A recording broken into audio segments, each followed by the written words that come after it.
Hi, everybody. We're back. We have our Dr. Zoom. I want to call you Doctor because they'll probably sue us if I call you Professor Zoom, Pat. And we have welcome to the first Zoom here, the second banana, as he calls himself. Greg's on the Zoom. Hey, say hi. We can't hear you wave, man. Hey, Chuck, what's going on, man? You spoiled it already. Now they know where the guest is. Hey. Hey, so Sorry. we can actually talk. We have three Hey. elders. We have three elder statesmen of the underground music scene in Rochester. I want to stand up really quick to prove I have pants on. Okay, wait a minute. Oh, see, this is going well already. We're off the rails. Okay. 37 seconds in. Okay, we're off the rails, but we have. Of course, Rochester, what would you guys say? We were a big, like, especially with the War Memorial, like REO Speedwagon, Journey 4 and stuff.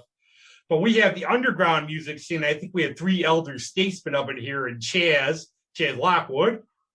Right. Hey, man. He's waving. Nobody knows they can't see us. So yeah, this is still going to be an audio podcast. We're just doing this so we can see each other. Yeah. Yeah. All right. So we have, this is also, Chuck is the first guest who ever had a colonoscopy the morning of the show. Oh, so how you doing? I plan to talk all about it. That's what I'm going to talk about. I'm sure he's really glad that you had mentioned it. So now the audience knows, like, if it's like slow or whatever else. So tell me, what do you remember about it? Hey, propofol, the stuff they put you under. Kids, don't try this at home. It's what they gave Michael Jackson. That was Michael Jackson's last cocktail or something. Yeah, there you go. Yep. It works. Hey, can I have some more of this? Oh, fuck. Oh, no. But how did everybody, we can go around. How did you first, when did you first sort of get into alternative type of music instead of the popular stuff for both of you? Hey, can I respond? That's a great question. Because it's you're the guest, man. What are you doing? Respond. Getting into the music scene about age 20, 19 was my way to get out of my shell because I was a socially like a social zero in high school. At least I felt that way.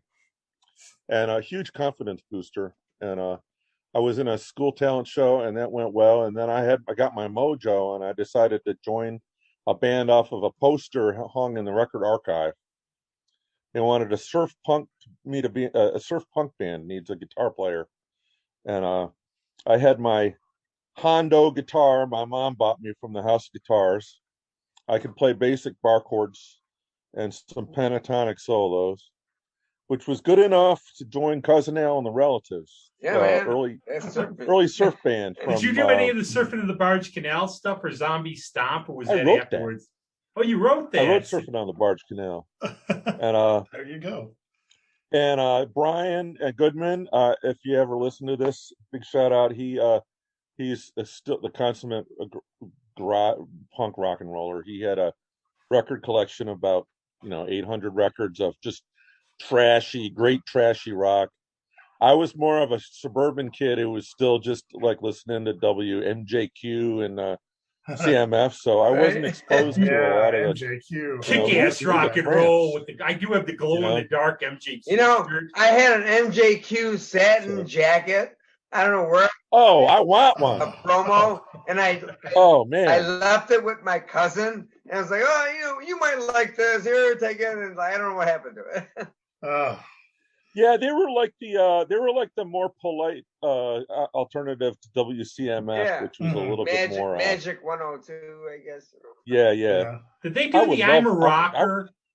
I think they had the ads I'm a Rocker. Maybe. Yeah. Like it might have been. That was right on the cusp of punk. I mean, that was still satin jacket and feathered hair.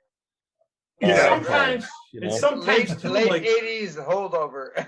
Sometimes late at night too, they had some good like rock shows on too with different stuff. If you listen later at night, they had like some different rock shows and stuff on with like different stuff sometimes. Oh yeah, I used to listen to. I don't know if this was the same thing, but the King Biscuit Flower Hour. Yeah. They put on live. Oh man, it was great. They had Blondie and Devo.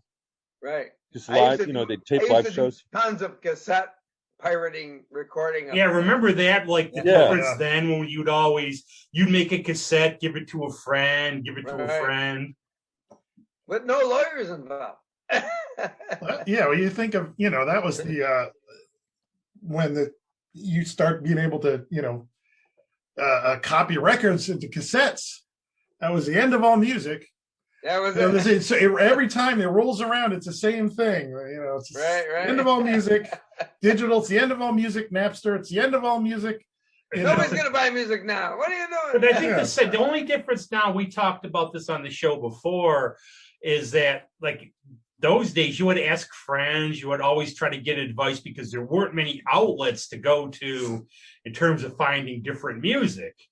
And now it's all over the place.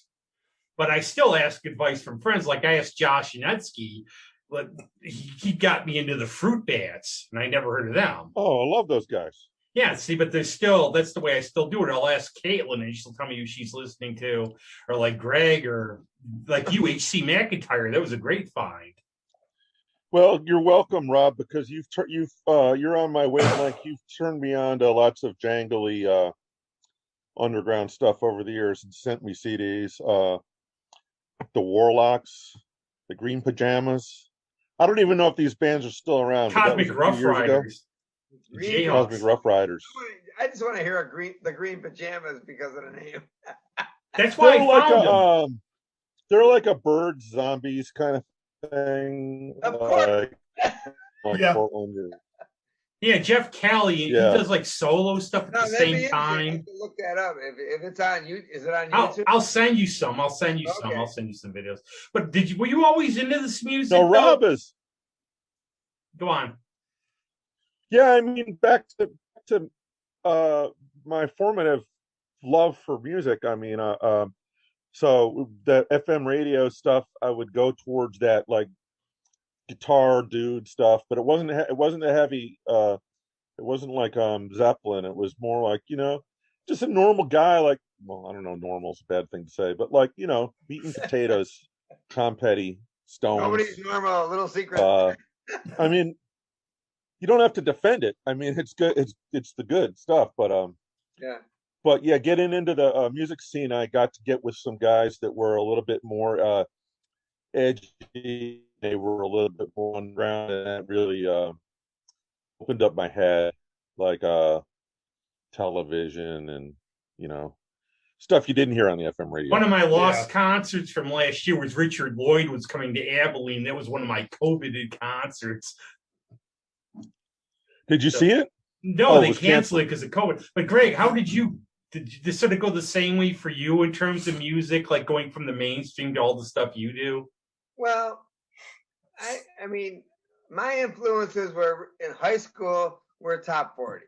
So whatever was on the radio, I was in a high school band and played at my high school, while I was in high school.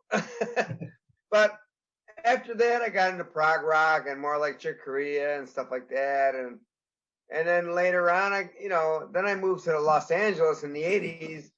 And, I was writing music, but I was not part of that, spandex things because I was in my by then. So, well, I think a lot of us, like, we're like all the socially awkward gang who got into like this underground music scene, and we met people like us, fellow travelers, and it was cool to find people with the same interests and sort of being accepted for what we are. Yeah. Well, I mean, anytime anybody turns you on to anything, hey, I like this band, check it out. You listen to it, you got nothing to lose. You like it.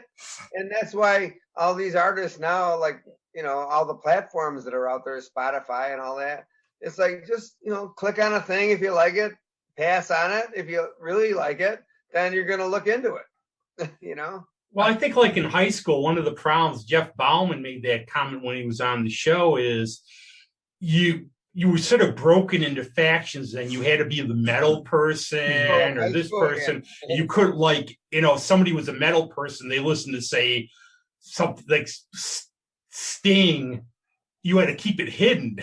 Right. You would be in trouble. Well, I mean, I was like a Three Dog Night guy, and they wanted to beat me up. So,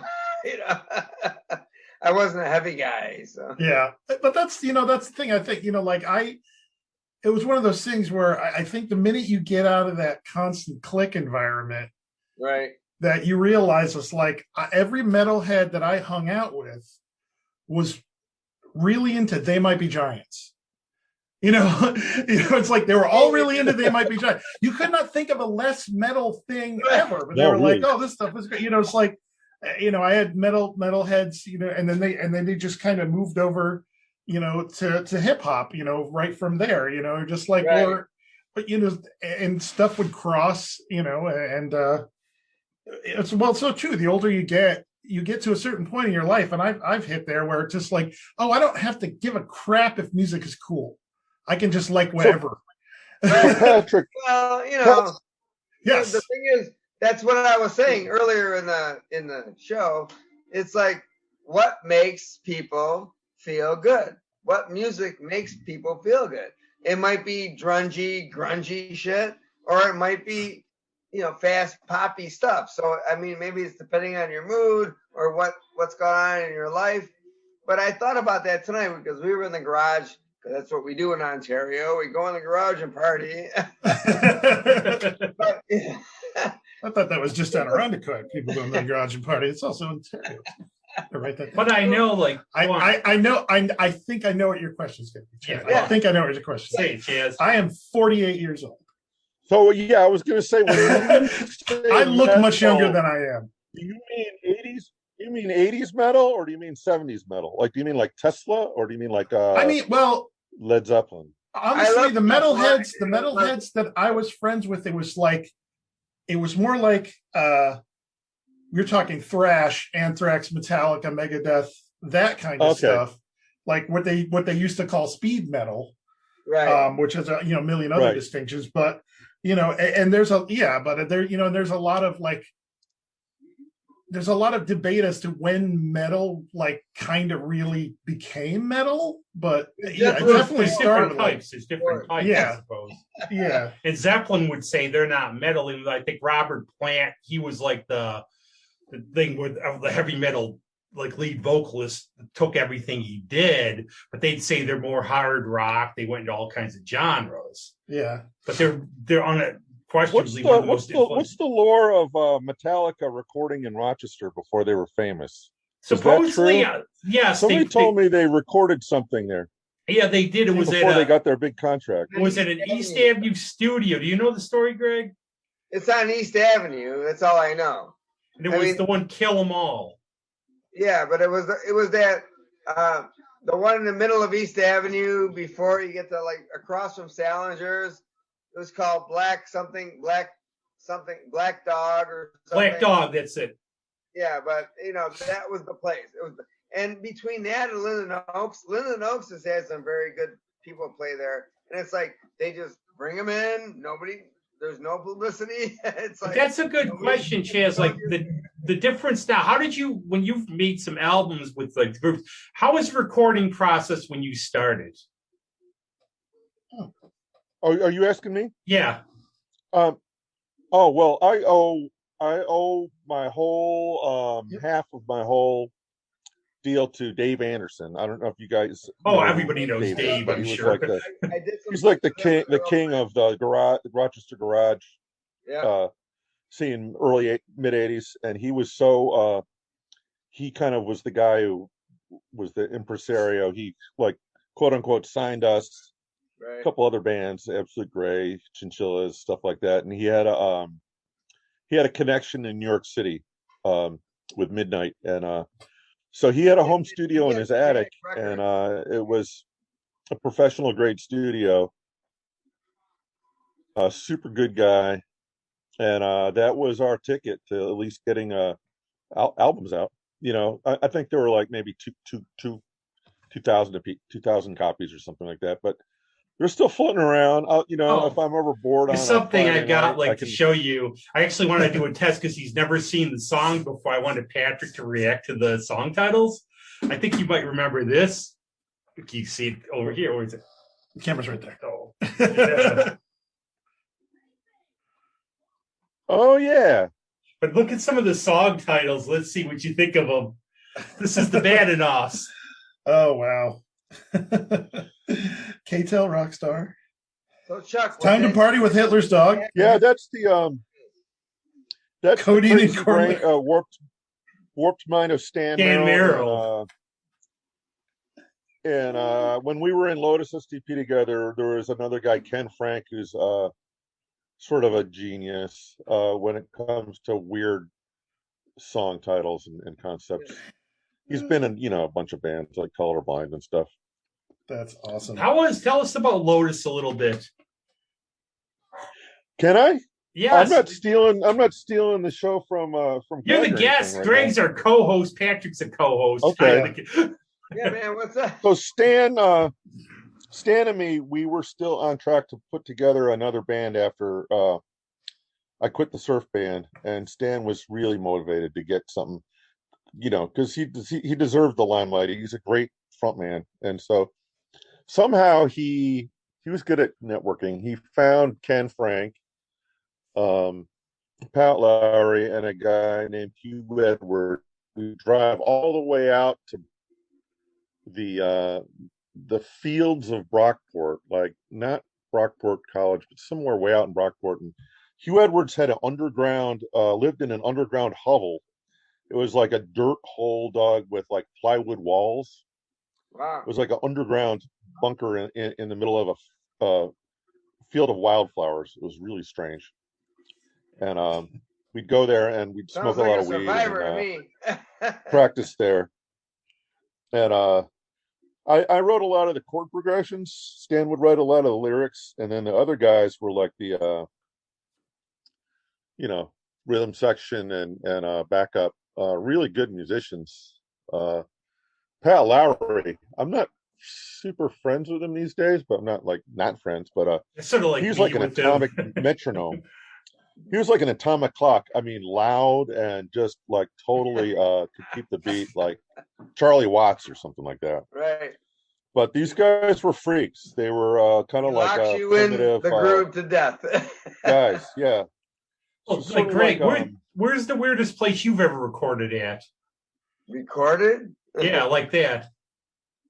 Well, when I moved to California in the 80s, I answered an ad for some band on Malibu Beach, and they had a house studio, and they had a freaking glass window and the whole, I mean, these guys had it down.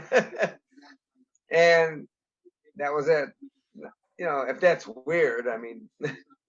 I don't know, one time I was traveling with Fox 45. They had a gig in Pittsburgh, and literally the place they wanted us to stay looked like the ranch out of A House of a Thousand Corpses. It was not good. It was like, okay, we'll just get a hotel or sleep in the cars. Right.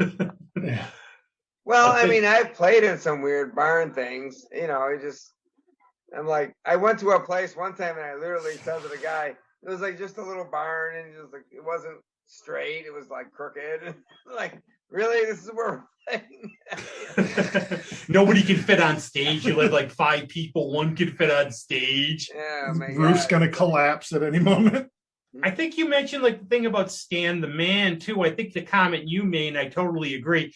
Close your eyes. You don't know what age he is, what genre when he's singing. And I remember that at Richmond's, especially that one gig. That kind of music, it could be from anybody. Yeah, he really can project. He sounds a little bit like Jim Morrison. It's kind of got that bluesy side to it. It works. I think where were the places really to play in those days? Was it Richmond's or? Well, let me see. We played at Scorgies. We played at it was called Snake Sisters, but then it became it was on South Avenue. On South Ave, yeah. I never heard of that one. It was Snake Sisters, then it was it was Susan Plunkett's place. Yeah. And then we played at Shotzi's, which was on North Main. It was like a little long cramped bar, but they would book bands like us, so that was like part of the scene. But did you have any good Scorgy stories?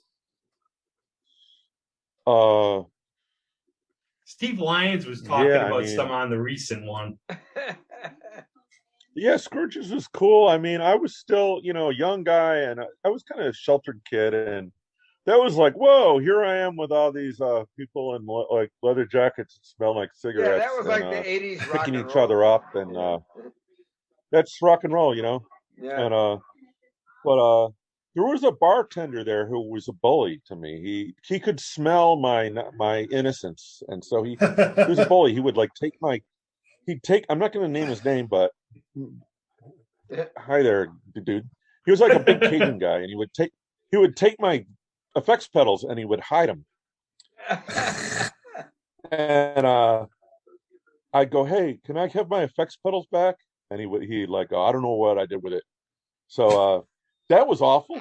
But I had you gotta have a couple shots first. there. I mean, we opened for lots of like Paisley pop bands, like the Rain Parade and True West and guys like that. And Wow. I remember hanging out upstairs sometimes on off nights, and you could just kind of like oogle the rocker girls and sit in this corner with your friends, and they'd always play like what they play on the jukebox. They'd always play like Lords in the New Church or the Psychedelic Furs. I remember like Love My Way. Vertex, the Vertex playlist. Yeah. Yeah, that was my place. Yeah, I used to go down. Scotty, the bartender, rest in peace. Handsome, charming Scotty was one of the bartenders.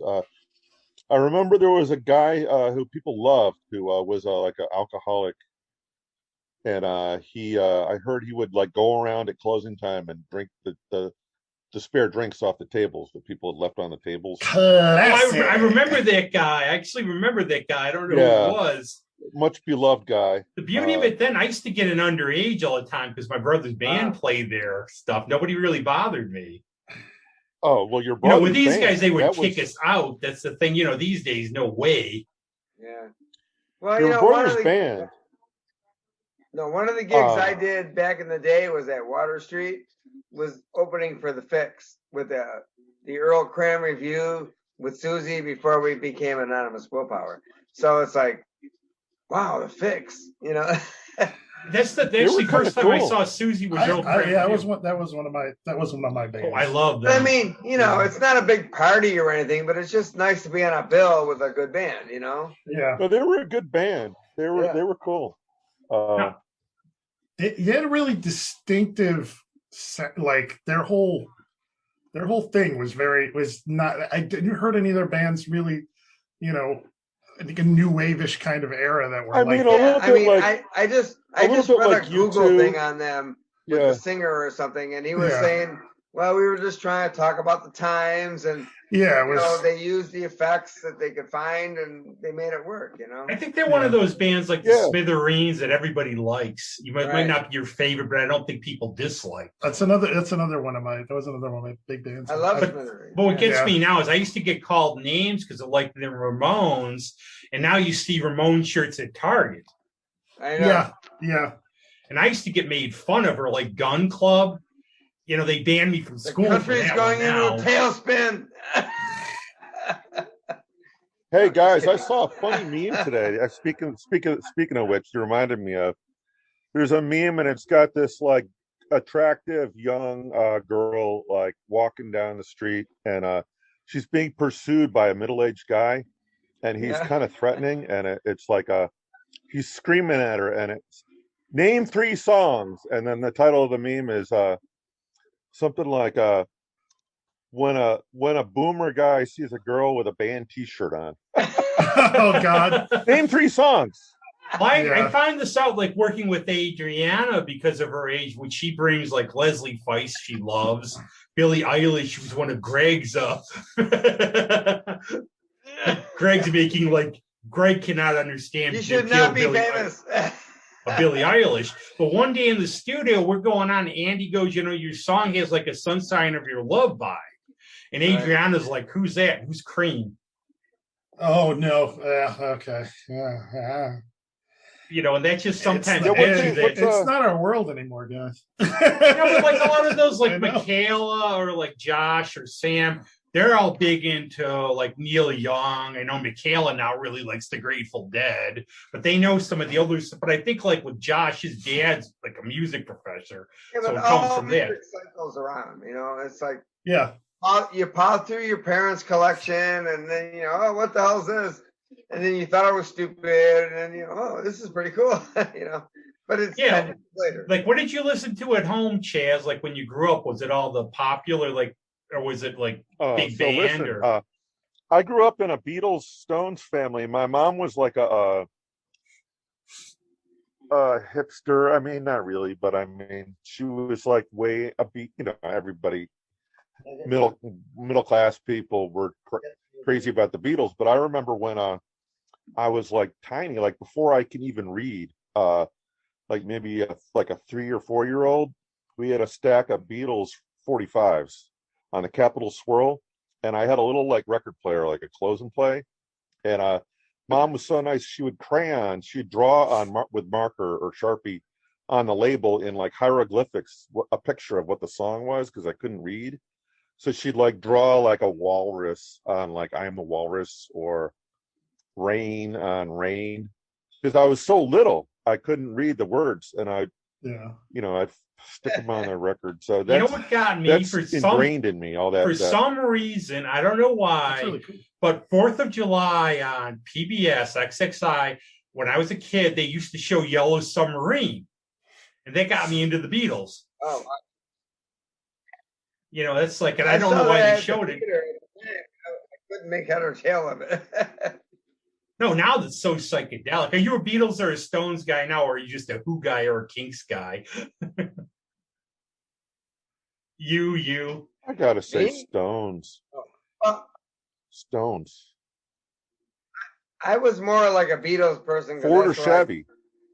Yeah. Yeah. I was like a Monkees person. When I went to high school, the Monkees, yeah. That's when they hit. And it was like, oh yeah. Oh, jeez. One of the things that was actually my first album was Monkees' Greatest Hits. I was coming home from fossil hunting with my parents, which was fun. I had a nice young childhood, and we were fossil hunting. Mark Twain-ish. On the radio came Last Train to Clarksville, and I said, "Turn it up! It's the Monkees." It was Last Train to Clarksville, and my mom said, "That's the Beatles. It sounds just like the Beatles." And I was like, "No, it's the Monkees." And she said, "No, it's the Beatles." And she said, "Listen, son, if that's the Beatles, I'll go buy you that record at JCPenney's before we get home." And on came the DJ, and it was the Monkees. I won the bet. So she bought me my first album, was Monkees' Greatest Hits. Nice. See, mine was actually, I saved my paper. Authority from the beginning. My first album was that Blue Beatles album of the Beatles 67 to 70, and I got it at Gold Circle. Gold Circle. Gold Circle. Yeah. Loblaws. Oh, good old Loblaws. Yeah. Yeah, Sears. When they had albums. Hey, you want to hear something funny? So I have a copy of that blue album. Yeah. And one of the records on one of the sides, the songs are not what it says on the label. They went back and put some 60s stuff on there, and I'm wondering, is this worth any money? But one of the things I promised we'd talk about, I was talking. Yeah, go on. Well, I was talking to Mike Murray this morning, and I said we mentioned a whole lot of shaking. And I think Mike's had a really important influence on the music scene, speaking to us through the show for many years. Oh, definitely. Yeah, he's a local treasure. Definitely. When you ever listen to that Hermit Radio on RUR on Saturday night? Yeah. It's 10 to midnight. And it's like, I don't even remember all these songs. There's like hundreds of songs that like I never really understood were even in existence. But I told them I remember the one story, and I don't know if it was a working at the time. Sonny kidnapped Dell on air. And Dell screaming. Remember that? But I heard about it. Yeah, Dell screaming. He's tying him up, and we don't know if they made it up or not. I hope they did. Was that with Frantic Frank? I don't know if it was or wasn't. It was a long time ago. I just remember that. But I know Mike's still going strong Yeah, now. I think it was maybe with Frank. I wasn't friends with Frank, but those guys were like alpha males, and they were like psycho. So poor Dell. Yeah, I know. Are you guys in touch with Dell? Yeah, I said he doesn't come out much or anything, but every now and then he'll make an appearance. He'll come out on the road. I know, like Mike had the Gripweeds come do Lovin' Cup, and Dell made the appearance. It's rare. Every now and it's like with Stan, if like Ben Vaughn's playing, he'll come out, but otherwise they don't come out as much. Yeah. I'll go see Adriana, or like Greg just had a gig with Anonymous Willpower about a week ago. Yeah, and thank you for coming out. So who's? I mean, Adriana, you've played me her stuff. It's like top shelf stuff. Would she get booked at like Abilene? Because Abelene's sort of like Abilene all the time. like a rockabilly. Oh yeah, she plays really? Abilene all the time. Great. Yeah, we have a gig there in the middle of June. And Cool. Danny now too. I don't know, like you're in a place in Massachusetts I can't pronounce. Yeah. How do you pronounce where you? Nahant. I'm out. You should look it up on a map, folks. It's I love it out here, but it's not a cultural place. It's just like a place to hide out with a bunch of old rich people. But where are you? it's okay. It's what I need right now. No, where are you? But it's a little spit of land, almost like an island, sticking out in the water about 10 miles north of Boston. Wow. Yeah, I've heard. It's not touristy like Martha's Vineyard or Nantucket, but Okay. Do you have any is there any music scene? there's nothing going on around here. I mean, that's the big question though, is if I were to get my ass out the door and go to Boston, what would I find? And I don't know. Is there a music scene? Yeah. I don't know what the scene is. I don't think that there's like a punk scene with people pogoing anymore, and there's not the Rathskeller anymore. No, correct me. Is NRBQ my from friend Boston? 5 years ago, 6 years ago. They're from around Well, New England. I don't know exactly where, but we did a gig in Boston with Susie Willpower, and Debbie and I went. where? Oh my God! In We Boston. played some little bar, and we got rooms and stuff, but it was like we made no money, and it was like, and then I drove on the way back. I ran out of gas, and then I was in one of the tunnels of Boston on a Sunday. And I'm like, no. Sunday. And still people are yelling at me and beeping at me. I'm like, are you kidding me? What the forget Sunday? It's 5 o'clock. Sorry. Yeah. That's nowhere you want to get stuck, man. And Right. the Yankees up here, they're unforgiving. The salty Yankees up here. Oh yeah, they're crazy. And then I remember you hung out at the Bug Jar, didn't you? I love the Bug Jar, and what's going on with the Bug Jar? They are right now. They haven't had a show since the COVID hit. I keep in touch with Oz, the door guy, and he keeps me up to date. I know they were going to try. I don't think they did it. They were going to try to put big screen TVs and have sports in there, like during the Super Bowl. I know the stuff. owner got some big press when it first started, and he's like, "I'm going to fight this." So I mean, I think they haven't opened. Keep it open, so. So here's my idea. I mean, they don't my serve suggestion food for those guys. It's like that's So with food. the new infrastructure bill, right? They need to put a solar panel on the roof to make the bug go around. They could get some government money for that.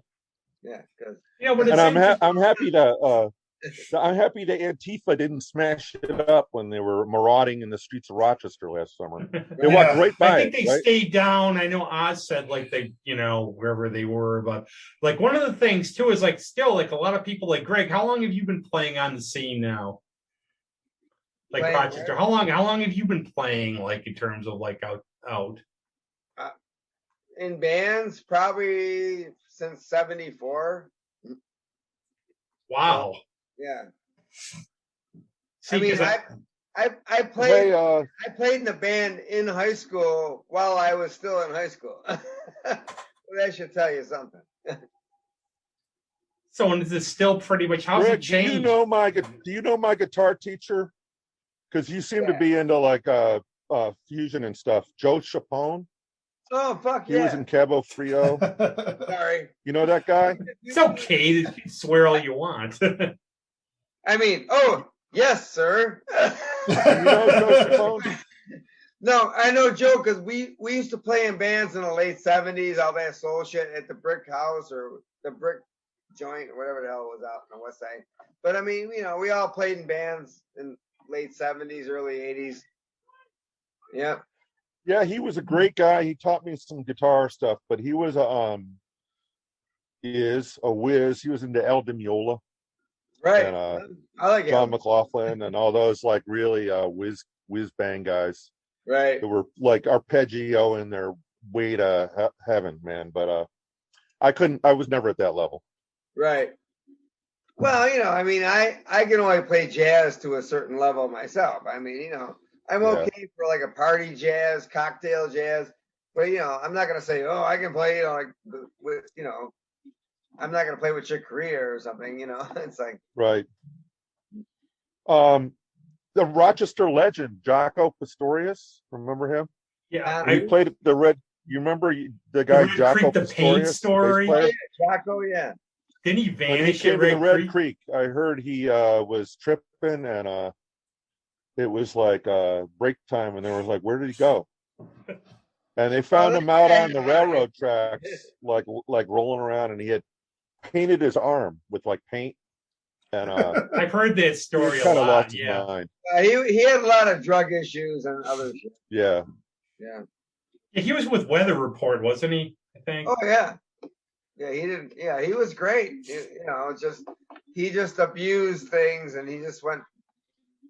That story's got to be true too, because I've heard so many people say it. With the 70s is that it was like, well, I have all these ideas, and they thought that was going to help them bring them out, and all you had to do was just practice more and not do all the other shit, and then you'd be okay.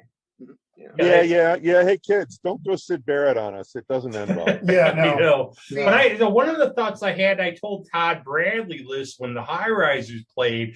I said, Todd, Trevor just said Trevor Lake, their drummer now. He had a birthday. I go, he was born the year you guys started.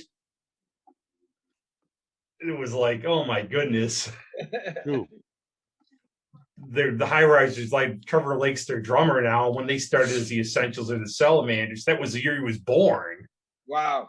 And then the other one, I was out with Michaela, and Sam at the Bug Jar, and I'm talking to them, and I'm talking to them, and I was here before they were born at this club even. And it's sort of like those moments get me. What was that place that was on, shit. Still think of it. It was Chestnut Hey, Street. can I brag? Yeah. The Essentials played at my wedding when I got married at the top of the plaza at Strathallan. Not top of the plaza. Strathallan, top Patty's. They played my wedding because I'm high school friends with those guys. And they were so cool to do it because I didn't have a big budget. I don't know what we gave them. $300 or I don't know. And I said, that was so good. We had a good wedding. And I'm divorced now, but the wedding was great. And I said, hey guys, the marriage was shitty, but the party. I said, this is my wife's wedding. She's, brides would take it seriously. Can you guys not be like completely stoned when you come on?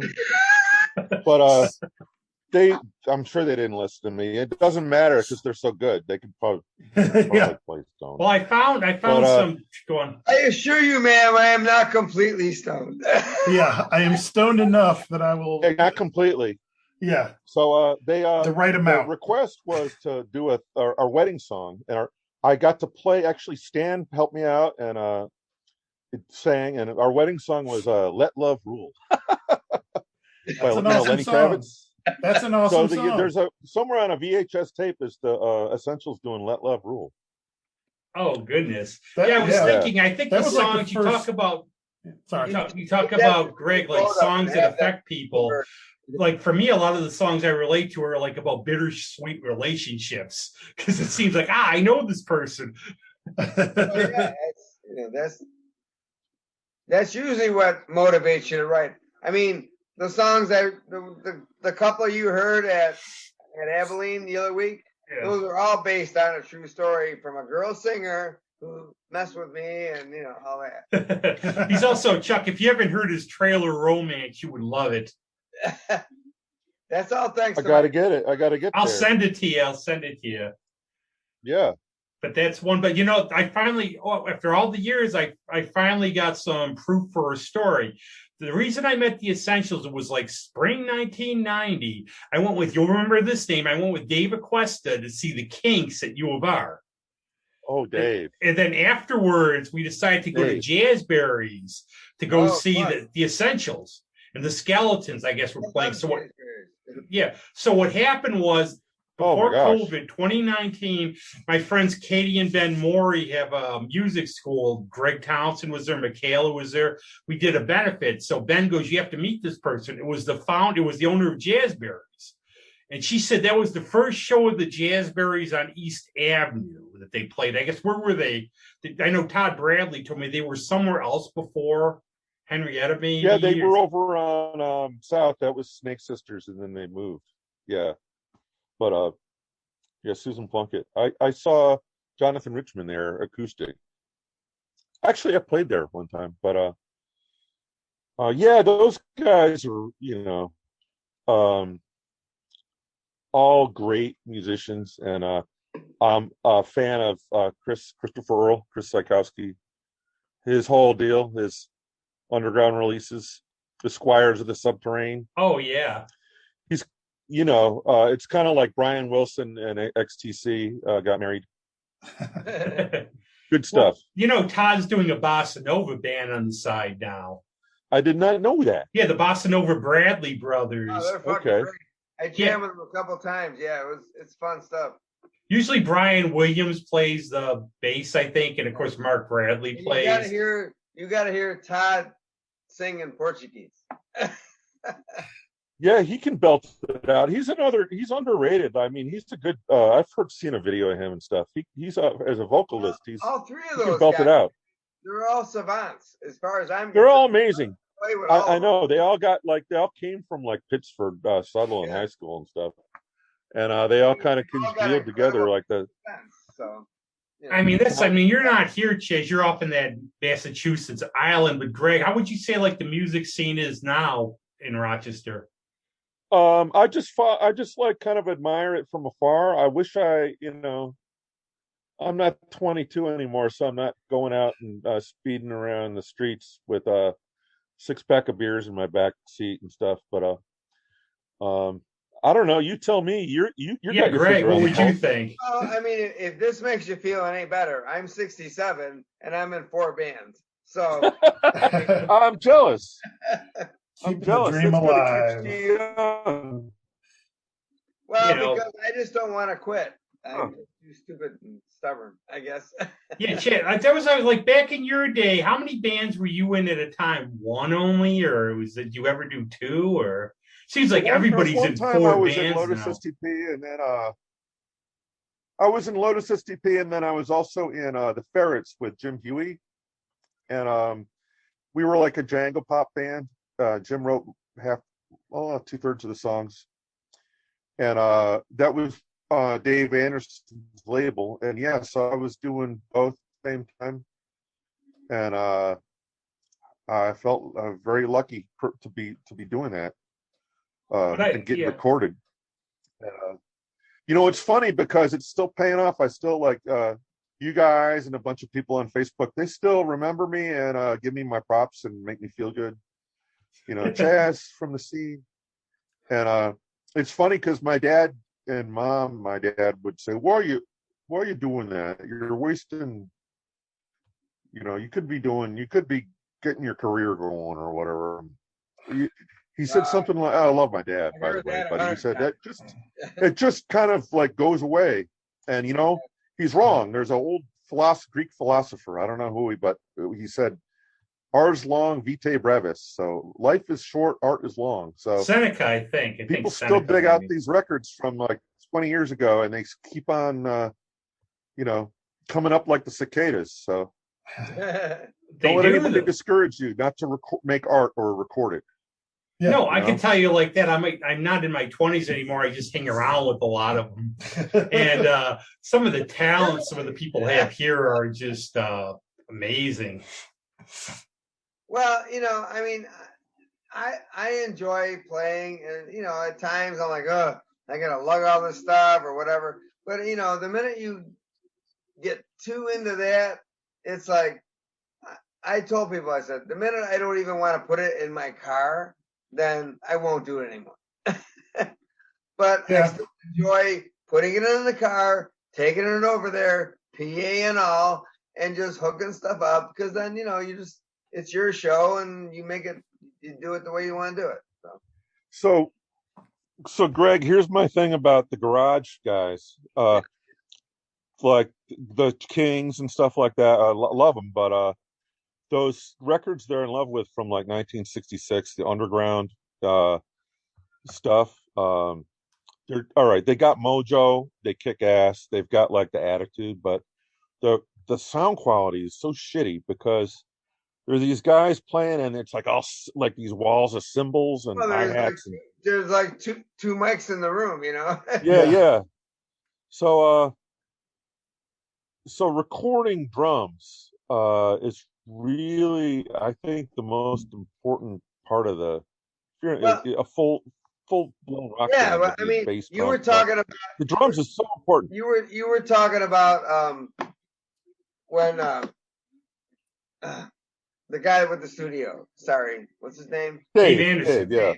Dave Anderson. So I went in there when he was still over there, and he's over at Goodman and Maine there. But he just got a Studer 2-track thing or something, some old-fashioned 2-track thing, mono thing. So he brought the band with Susie and me with the hell was the name? Before Anonymous Willpower, but I'm sorry. Earl Cram Review. So he brought us in there, and he just did real basic kick drum overhead. He recorded on 2 tracks. He just wanted that old sound. Yeah. Great. Well, I see like the process with Adriana and Andy's studio, just the technology now, it's incredible. It's amazing. Yeah, I mean, you can go overboard or you can go really simple or marry the two. Yeah, I mean, but what I'm saying that separates the vanity labels, hindsight's 2020, looking back, the amateur stuff from the real pro stuff is the pros, the big budgets, they'll spend like 2 days just working on the drums. Right. And once they've got that, then you're on your way, So yeah, drumming is well, you can go. I wish I could drum. I mean, you can go too much one way, but it's like if you can get a good kick drum and overhead sound, then you want to throw a snare mic in. I don't think you have to spend 2 days, because I've done it live and I've done it in 4 hours. So I want to go back to clubs a little bit. Did you frequent Idols, either of you two? Yeah. I did not. She drives me crazy. That was all. They were always playing that. Boom, boom, boom, boom. I actually looked at their list they had a lot of. I think they were the punk club for a while here. The last club. I'm thinking of something else. I'm not thinking of. There was like a club where the girls would show up in their Heaven, maybe. They played Fine Young Cannibals. But then they're talking Idols, which had bands. Yeah. Oh, all the time. I was there all the time. I think that was like the quintessential punk band for a while in Rochester, like the punk club.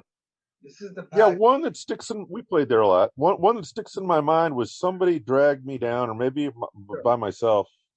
Somebody called me down, and it was like a quiet Monday night, or it was like an off night and nothing to do. And there was some like skinhead band playing that was on tour, like some thrash band, and there was an own band, and they were like four girls, and they were great. They were like the MC5 or something like that. And then they were done playing, and I went up. They had like a merch table, and I said, "Hey, you guys are good," and they were like having a problem with the headlining band was being mean to them, and like being, I don't know, sexist, and maybe I don't know what I believe, but anyway, they were cool, and I bought a sticker for my guitar case, and I was from one of the girls in the band, but they you know who they were? They were L7. Wow. Oh, Fox Remember 45 L7? loves them. Yeah, so I got to see them before they were anybody, and I was like, man, if I was an A&R man or a talent scout, I got the eye. I would have signed those guys. Oh, Rebel So, Girl. and who the fuck were the other band? Who cares? I mean, they're gone. I don't Actually, know you who they can't were. see my shirt, but it's my friend Anna's band. You should probably know this, Greg. The Surfer Jets, and they're a female band based out of Toronto. Yeah. Anna's from here. Yeah, my friend Anna's the drummer for them. She lives here. She also plays with Monica Lewinsky, who you would like a lot. Cool. But she Hey, does whatever it. happened to the I've heard Isotopes? of those guys. They're still playing. They have their 20th anniversary show at Radio Social June 19th, and the album release. They're still playing. So they're New York City or something, right? No, they're still here. Oh, wow. Yeah, Megan beat her and figured. everything. Megan's in New York now. She's in a band called Gift Shop. Oh, So they're still around. But like Danny, like we talked about Abilene, he has all kinds. It's not just twang. He has all kinds of different acts there. Like Herb Smith is going to play jazz there in a week or so. There's, Anonymous Willpower, I wouldn't say it's country. I mean, they're a little bit of everything. Right. Like that. I saw Anonymous Willpower. No, it wasn't Anonymous Willpower. Sorry. It was, but I saw Susie out there. That's why I'm making a connection. Out at some roadhouse out in the countryside. And it was, Infrared was playing. Oh, yeah. And good old Kim, yeah. It was the coolest place. It was like a biker bar or something. Maybe Moondog's Tavern, maybe Moondog's Tavern, because I know Kim loves that Yeah, I think that's what it was. Yeah, he loves that place. It was great. That's like actually how I met Susie, because Earl Cram played with the Bad Enough, so I went down to see them, and they were playing, and I met Susie a long time ago. That's the whole thing. It's like when you're in a band, any kind of band, it's just like, well, I got this gig here, and well, how much to pay? Well, you can't always look at that, because the thing is, where you go, you're gonna meet different people. All of a sudden, this people from this band's camp, which you might never have ever met, and then they come to your shows 2 or 3 months later, and then you build a big communal audience. And to me, that's why I love playing shows with multiple bands, because I know it's a gear headache with the sound guy and everything, but it's like a lot of times I'll just use my drums. If you can deal with it, use my drums. But it's just, you meet so many different people, and then you intermingle audiences, and then everybody knows everybody else. Everybody knows everybody. I think that's actually a corollary with the podcast too. We bring on all these different musicians, we meet them. We sort of cross-pollinate a little bit. Well, that's cross-pollinating. That's perfect. But now we have our one theater person. Can you draw any parallels to theater from what we've been talking about in Rochester compared to this? I mean, yeah, and more or less. I mean, and obviously with theater, it's everybody's kind of all over the place. But once you're kind of in any kind of arts community, everybody has everybody's kind of pushing for everybody else, and one thing about for a city like this, a city of this size, it has a wealth of talent. It does. And people come out here from other places all the time, and they're just stunned by the amount of the size of the music scene, the size of the theater scene, the size of the fine art scene, and one thing you'd expect is photography. That's but and with music you have the Eastman School, you have Hochstein, there's just so much talent, even just surrounding it, that it just kind of rubs off everywhere. What kind of theater stuff is going on? Are you into like underground stuff or like I legit like overboard playwrights? I don't know the theater He scene sung very well. Robbie Williams. yeah, yeah. Well, I would love there to be more more kind of underground or experimental kind of stuff. But it's hard because well, and obviously we're talking. I got to preface everything pre 2020 because there's been no such thing as theater really, and one aside from what you can pull off over Zoom or people going into venues and Readings. and filming. People have done readings. There's been a lot of readings, and then lately people have been like they rent muck and then they get a million cameras and video the production, but it does not replace live theater, and it's coming back. There's a Shakespeare in the Park production going on this summer, and I did a lot. Wow. Yeah, I did a lot of stuff with the RCP Shakespeare program over the years. But I was never a musical guy, and those are the things that those are the shows that make the most money. Yeah. But I always they're really the same. Yeah. But I mean, like, we do have diversity. Like Elliot Fruit, he did the Shel Silverstein thing, which I love. That was great. I went to see that twice.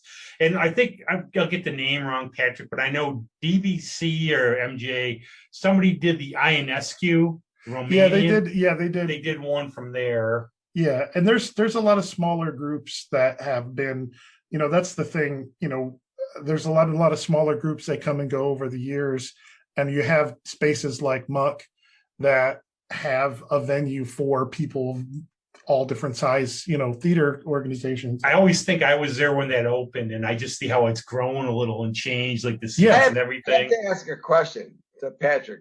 Yeah. So when I drive by Blackfriars' new place, it does not look very big. It's not. It's not big. It's not a very big place, but it's a great, it's a really cool venue. It's a really cool. You have to set it up so it's like, audience. Yeah. Present. Yeah, you walk in, so you go in, there's a little lobby and there's a place to get your tickets. And then to the left is the stage. It's like almost a semi-round. So it's most of the building, though. Yeah, it is. Yeah, it's most of the building. It's like it's kind of a cross between like a black box and a 3/4 thrust, but it just the stage is the ground, the risers go up. But the problem with them that's what small theater is, right? Yeah. But the problem with them is because of obviously the limitations. I think Mary just they announced they're going to have a fall season, but they just because it wouldn't probably be worth it because in terms of capacity, you have to spread. Yeah, but I'll tell you, like the one show, Heather, and actually I took time Heather there to go see Heather's. That place was so jammed. It was amazing, but it's just it's a great venue to see stuff. Yeah. Have you done anything there? I know Jill's done MJ. I haven't done anything there. One of the reasons I bring it up is because back in the day, bringing it back to comic books, as we always do. George Reeves was part of the Pasadena Playhouse.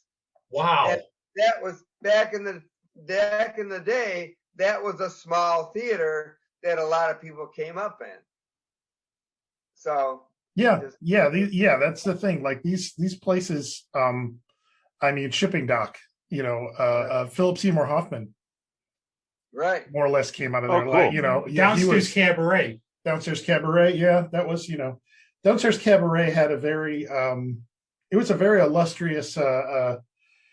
There were a lot of really polarizing personalities involved in that. I don't know the story. We'll have to.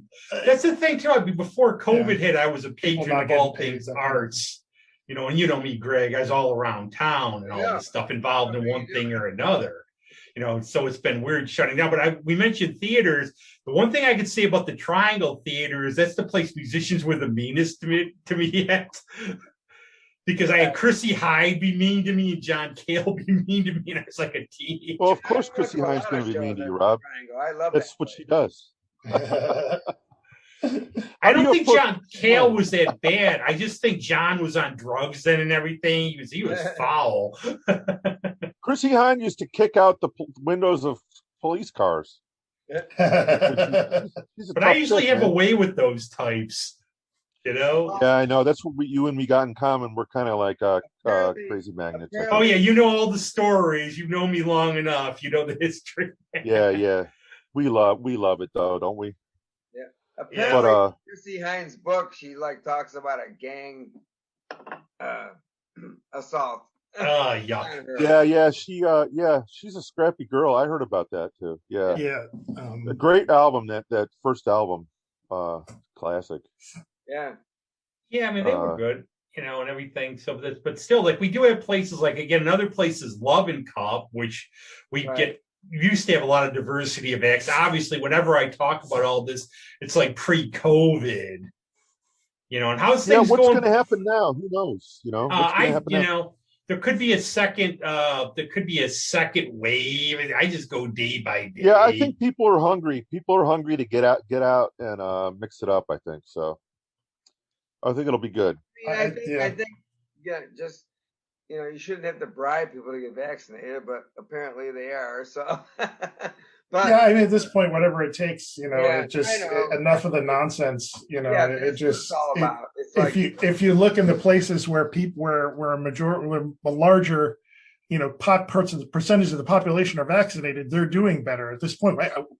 Right. What's the argument at this point? Well, right now, you got to get everybody. So if you want to lower the mask thing, you got to have 98%, or whatever. Herd immunity, baby.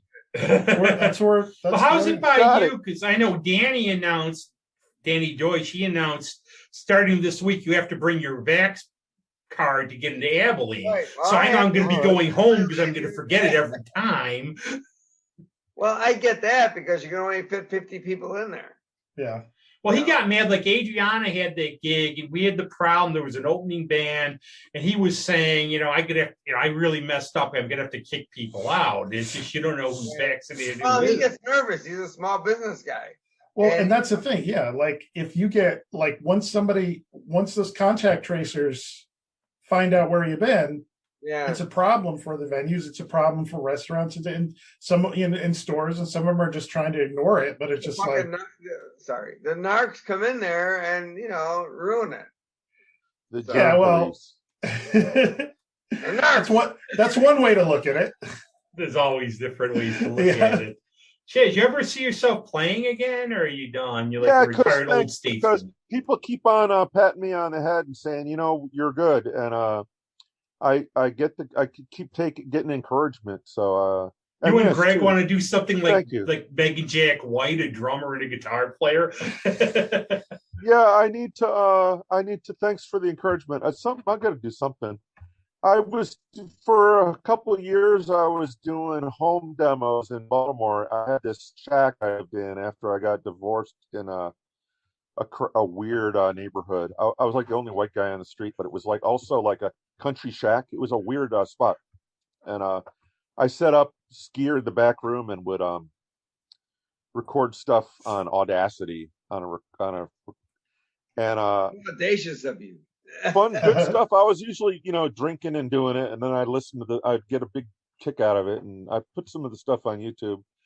If only I could drum and sing, I'd be ruling the world. But I can only write the bass and the guitar stuff is what I'm really confident. Well, the drummer, Greg, the drummers rule the world.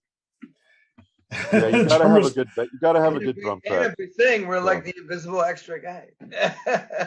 Yeah, the drummer's the bell of the ball. Yeah, you gotta get it. He's a drummer. I started a band in Baltimore with a bunch of cool people, and we were going to call it the Orange Roughies. And I had about a set of about 10 originals, and it was coming along really good. We had some good talent down there, and then my buddy we got for the lead singer, he had anxiety, and I'm mad at him for that. I'm still love the guy. We're tight, but I called up the local hipster club and I said, "Hey, you need can we play a opening gig?" And right away, yeah, I know, we know who you are. Yeah, you're opening for the Turbo Fruits next month. And I'm like, woohoo, a gig. Like, that was easy.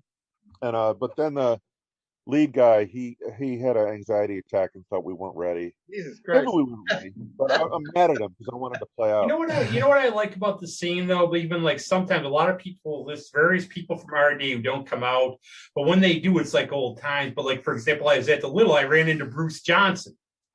Oh yeah, Bruce. And it's like great. It's just like, you know, it goes with the memories too of everything, like all the days you think of all the things like that. You know, it's like Mike Murray's a connection to all this stuff with this show, and it's just really good. You know, Bruce will have I don't know if I'm divulging too much, but he'll I don't care. I don't care, Bruce.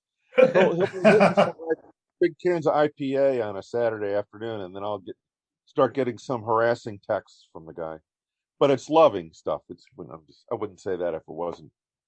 So I get crazy texts from Bruce, and then I fight back with I up the ante and send them even crazier texts.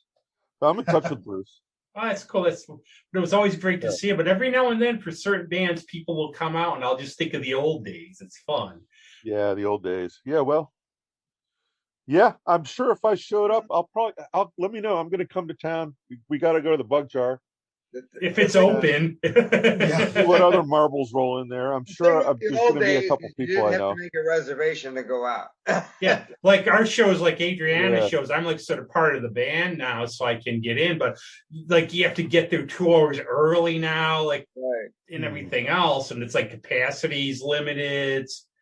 So it's not the same where you just be going 3 or 4 things in a night. Like it's still better than Zoom. It's worth it. It's worth it. It's getting there. Now more than ever, it's important to know someone. Yes. Yeah. But hey, it's been anything else you want to add about stuff? We're sort of like wrapping up and everything. No, I'm just thrilled. You cheered me up, and I really appreciate it, and I hope some of my friends tune into this, and I'm glad I did it on my procedure day. People told me don't do anything stupid today because you've had a propofol jammed in. Well, I hope everything goes well, man. You seem like a good dude. So yeah, thanks, guys. Would you ever want to, if like we get any other musicians on Zoom, would you want to come back and like be a guest commentator? All the time, man. Let me hit me up anytime because I'm like a talk show kind of brain. I got the you get it. So let me know. I'd love to pitch in. So yeah, I mean Greg's the official. He likes to call himself the second banana, and he's our musicologist too. Yeah. Me. You know, I'm just here to his foil. But Patrick's also part of the band, but Patrick doesn't really do the music stuff. Yeah, I'm the chief nerd in residence, I guess. I don't know. Yeah, like he's more like our nerd expert on. I don't usually use the term geek culture, but like geek culture's fine, nerd culture. I don't say whatever I say. It's all cool now, ish. But just don't mention Snyderverse to him because I saw the post. Oh, that's a whole different thing. I got angry on Facebook. Yeah, but the thing, like when we started this, it sort of went by osmosis, and everybody just has a really good time being on there, and it's good. For us, we meet other people. All the musicians meet each other. They usually know each other, of course. It's super laid back. Nobody's trying to be fake or uptight or anything. I think you guys got a good thing going here. You got a new subscriber with me, so awesome. There we go. See, another one you brought in, Greg. Yeah, another member of the cult. It sort of is the way it is. Grow the carnival. Join us. Welcome to the sideshow. Was that where I got my black Nikes and my Kool-Aid now, so I'm ready to. Well, you know what? When we're in the studio, we usually play a song, and because we're not, they won't get us if you just mention one. What should we have as a theme song for your episode? Oh shit! Hey Bulldog. I don't know. I like that one. That's okay because nobody will sue us because we're not going to play it. So. We've got or some venture song. Who knows? It doesn't matter. Yeah, but thank you guys. Cool. No, and we'll have you, stay in touch, and you ever think of a topic? We're very open. It's like, look at Greg. Greg had the thing about happy songs. Happy. Nobody said shiny, happy people. That's right. Yeah. We could have gone down that road. I got some, but I guess you're running out of time. But Now, Next within time. the we're within the attention span limit, I suppose, these days. Yeah. Right. Lately, a lot of our shows I think could go 3 hours, but I've had to call them just because people, even if it's good, people are busy. Yeah. Different ladders. Yeah. Cool. You take care of yourself, man. here's Rest my up. happy song since I had another 50 Okay, seconds. we'll end with your happy song. My happy song that I listen to in the dead of winter when there's only 4 hours of daylight and everything sucks, and I'll get my drink on and I'll put my headphones on, and it's this guy, David Lindley. Remember that guy? Yeah. He was the slide player for Jackson Browne. Right. And he's got some great solo records, and he's got a song called Turning Point, which is a cover of a 70s soul guy. And it's just such a bouncy, happy, revved up song. It's like drinking a can of Red Bull and getting a back scratch at the same time. He did that Mercury So that's Blues. my happy. He did a great version of that Mercury Blues. I got a Mercury. I love that guy. Yeah, I love that. See, we could have you back just to talk about music like we do or anything. So it's cool. There's a lot of possibilities. Yeah, man. Oh, cool. Everybody wants to join the cult. I'm in now, man. Cool. Here's I'm cutting my wrist right now. I'm pressing it up against you here. All right, yeah. Great. We're gonna get demonetized finally. I gotta go mud thanks somebody a lot, now. Man. Join us or get dug up. All right. Man, thanks a lot, man. Be well. Get better. Take it easy. See ya. Thanks, guys.